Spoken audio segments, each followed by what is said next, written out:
2025 সালের বিদায় ঘন্টা বাজতে আর খুব বেশি দেরি নেই।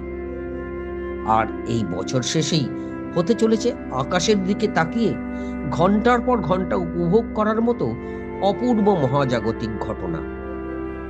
4ই ডিসেম্বর বৃহস্পতিবার রাতের আকাশ উজ্জ্বল করবে 2025 সালের শেষ সুপারমুন, যা কোলমুন নামে পরিচিত। কাকে বলে সুপারমুন? একটি সুপারমুন তখনই দেখতে পাওয়া যায় যখন একটি পূর্ণ চাঁদ পৃথিবীর নিকটতম বিন্দুতে আসে, যাকে বলে পেরিজি। ফলে চাঁদ স্বাভাবিকের তুলনায় আকাশে বড় ও উজ্জ্বল দেখায়।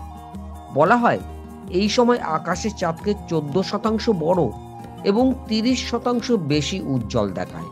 চাঁদের কক্ষপথ পৃথিবীর কাছাকাছি আসায় সুপারমুন বছরে কয়েকবার ঘটে।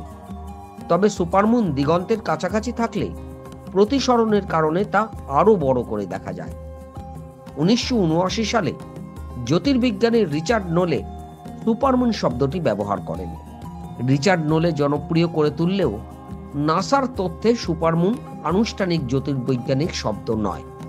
তবে সাধারণত এই পূর্ণিমাগুলোকেই সুপারমুন বলা হয়, যেগুলো পেরিজির কমপক্ষে 90% দূরত্বের মধ্যে আসে। তবে জ্যোতির্বিজ্ঞানে এই দৃশ্যমান উজ্জ্বল পূর্ণিমাকে বর্ণনা করার জন্যে সুপারমুন কথাটাই ব্যাপকভাবে ব্যবহৃত হয়। বছরের শেষ পূর্ণিমা কোল্ড মুন নামেই পরিচিত। কখনো কখনো একে লং নাইট মুনও বলা হয়। অক্টোবরের হারভেস্ট মুন এবং নভেম্বরের বিভার মুনের পরের পূর্ণিমাতেই হয় কোল্ড মুন। শীতের আকাশে সুপারমুন দেখার সেরা সময় শুরু হবে সন্ধ্যের পর থেকেই।